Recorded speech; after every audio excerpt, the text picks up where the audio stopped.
আজ থেকে 50 বছর আগে 75 সালে 7ই নভেম্বর সেটি ছিল জাতির ইতিহাসের এক গুরুত্বপূর্ণ মাইল ফলক।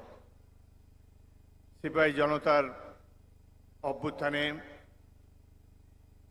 সেই দিন জাতীয় রঙ্গমঞ্চে এবং পাদপ্রদীপের আলোয় উদ্ভাসিত হয়েছেন আমাদের প্রিয় নেতা শহীদ রাষ্ট্রপতি জিয়াউর রহমান। সেই দিন আধিপত্যবাদী শক্তির আস্ফালনে দেশবাসী বিমূঢ় ছিল।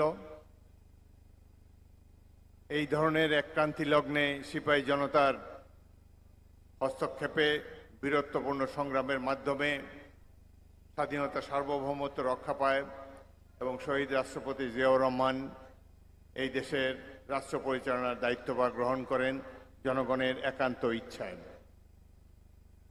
1971-এর মহান মুক্তিযুদ্ধে আমরা যারা অংশগ্রহণ করেছিলাম আমরা সবাই জানি জাতির লক্ষ্য ছিল গণতন্ত্র প্রতিষ্ঠা। এতগুলো বছর পেরিয়ে গেল, গণতন্ত্র এখনো সুদূর পরাহত। বিগত 17 বছর মাফিয়া সরকারের যে দুঃশাসনের ফলে প্রত্যেকটি প্রতিষ্ঠান ধ্বংস হয়েছে, দেশের মরাল ফ্যাব্রিক ধ্বংস হয়েছে। অনেক ত্যাগ তিতিক্ষার পর এই মাফিয়া সরকারকে অপসারণ করতে আমরা সক্ষম হয়েছি। কিছুদিন আগেই বর্তমান অন্তর্বর্তীকালীন সরকার ঘোষণা দিয়েছেন ফেব্রুয়ারি মাসের প্রথমার্ধে নির্বাচন অনুষ্ঠিত হতে যাচ্ছে। গত 17 বছর এই দেশে মানুষ ভোট দিতে পারে নাই। অধীর আগ্রহে তারা অপেক্ষা করে আছে কবে ব্যালট বাক্সের নাগাল পাবে, কবে তারা তাদের কাঙ্ক্ষিত ব্যক্তিকে সমর্থন যোগাতে পারবে। কিন্তু এখনো নানা ধরনের বাধা বিঘ্নের মাধ্যমে জাতিকে অগ্রসর হতে হচ্ছে। সাধারণ মানুষ জিজ্ঞেস করে দেখা হলেই যে নির্বাচন হবে কিনা। অনেক বাধা অতিক্রম হয়েছে। ঐক্যমত পরিষদ, জাতীয় ঐক্যমত সংস্থা তারা শুরু করেছিলেন ভালোই, শেষ মুহূর্তে কেন যে কাজ অসমাপ্ত রেখে চলে গেলেন এটি আমরা বুঝতে অক্ষম। এখন সর্বশেষ টানাপোড়েন হচ্ছে যে গণভোট কবে হবে, নির্বাচনের আগে, নির্বাচনের দিন না নির্বাচনের পর।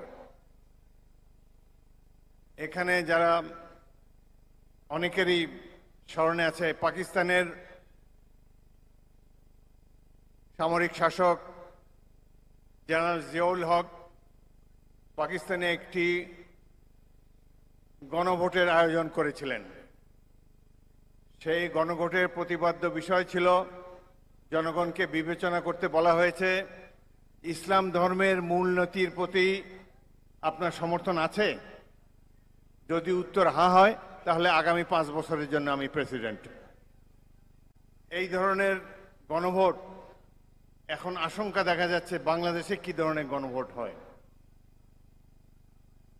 48টি সংবিধান সংশোধনের প্রপোজাল এই দেশের সাধারণ মানুষ কিভাবে ডিসাইড করবে ভোট কেন্দ্রে, তার কোনো সুস্পষ্ট রূপরেখা এখনো আমরা পাইনি। এখানে অধিকাংশ রাজনৈতিক দল এবং আমাদের দল বিএনপি জাতীয় জুলাই সনদ স্বাক্ষর করেছে, এটিকে বাস্তবায়নের জন্য আমরা প্রতিজ্ঞাবদ্ধ। তারপরেও এই গণভোটের যে কি প্রয়োজনীয়তা আমার মতো ক্ষুদ্র ব্যক্তি বুঝতে অক্ষম। আমরা সবাই তো এই ঘোষণা বাস্তবায়নের জন্য প্রতিজ্ঞাবদ্ধ। কেন আস্থা নেই রাজনৈতিক দলগুলোর উপরে? এখন কি অলিগার্কি হবে আগামী দেশে ডেমোক্রেসির বদলে? আমরা একটি সুষ্ঠু সাধারণ নির্বাচন দেখতে চাই। দেশের সাধারণ মানুষ অত প্যাঁচগোছ বোঝে না। তারা ভোট কেন্দ্রে গিয়ে তাদের প্রতীক্ষিত, তাদের ঈপ্সিত ব্যক্তিকে তারা ভোট দিতে চায়। অনেক জিনিস নিয়ে আসা হয়েছে, আমাদের সামনে সর্বশেষে উপস্থাপন করা হয়েছে, যেগুলো নিয়ে আলাপ আলোচনা ঐক্যমত কমিশনের বৈঠকে হয়নি। একটি রাজনৈতিক দল, আরো কয়েকটি রাজনৈতিক দল উচ্চকক্ষে তারা প্রপোর্শনাল রিপ্রেজেন্টেশন চায়। এখন দেখা যাচ্ছে একটি রাজনৈতিক দল উচ্চকক্ষ নিম্নকক্ষ উভয় ক্ষেত্রেই পিআর সিস্টেম চায়। এইভাবে নির্বাচনকে কেন বাধাগ্রস্ত করার চেষ্টা হচ্ছে এটি আমরা বুঝতে অক্ষম। যাই হোক, আমাদের মহাসচিব অন্যান্য নেতৃবৃন্দ বলবেন। আজকের এই দিনে আমার মনে হয় যে আমাদের সবাইকে গণতন্ত্রের প্রতি আরও আস্থাশীল হতে হবে।